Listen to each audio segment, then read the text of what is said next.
Okay, so today we're diving into a synopsis you sent over for a novel by Justice Ebiks Lokpobiri. That's the one. Shadows of Nowhere, A Midnight Odyssey. Yeah. It's this horror story about a guy named Jerry on a quest for redemption. Mm-hmm. Our mission here is to sort of bypass the jump scares, and really just pull out the core idea buried in this pretty terrifying tale. And the central conflict is this generational curse, which is really fascinating. Right. The author uses this supernatural pact his great-grandfather made at a place called Nowhere Okay. as this powerful metaphor. It's not just about magic, it's really the weight of inherited trauma, the stuff that keeps his life stuck. Jerry's goal is just liberation. Okay, so let's unpack that. The journey itself starts when he boards a bus.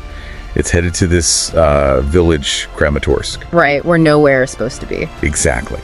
And what should be a simple trip just, it descends into this internal warfare. The other pass. Yeah, they turn into these spectral things, ghosts of nowhere, all trying to stop him. And the visions he has are so graphic. Oh, yeah. Which, it makes me wonder, why lean so heavily on that physical horror? Like the snakes from his eyes, the worms, was all that gore actually necessary? I think that's a fair question, but if you see the bus as like his own mind, Okay. then the ghosts and all that chaos aren't just for shock value. They're the external shape of his self-loathing. So you're saying the author is literally showing us what it looks like when your own fear tries to eat you alive. Exactly. It's a trial of his resolve. He has to face these things physically before he can even begin to face them mentally. That completely reframes the stakes.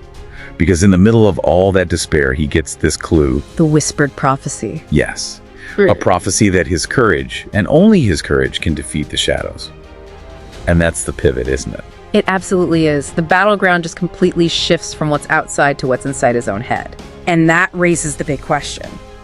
After this whole night of grappling with terror, he finally arrives at that last confrontation. And this is where he has the breakthrough. Precisely. It's like a total cognitive reframing. He realizes the enemy isn't some ancient evil lurking in the dark. It's his own self-doubt. It's limiting beliefs that he inherited. The curse only worked because, deep down, he believed it had power over him. So the victory isn't about slaying a monster at all. It's about him changing his perception of his own power. Yes.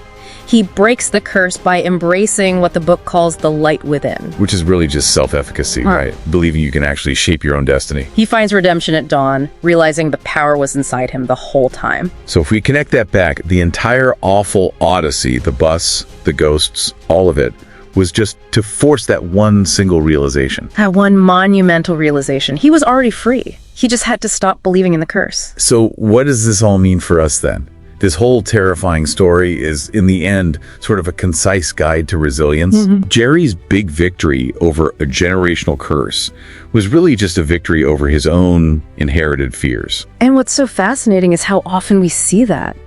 This kind of profound self-discovery is wrapped in these extreme metaphors just to show how hard it is to change a belief you've held your whole life. It leaves you with a final thought to chew on, Yeah. If the shadows of your own past are just crystallized forms of your inherited fear, what self-imposed forbidden right, what little habit or thought pattern are you performing every single day that keeps your own self-doubt alive?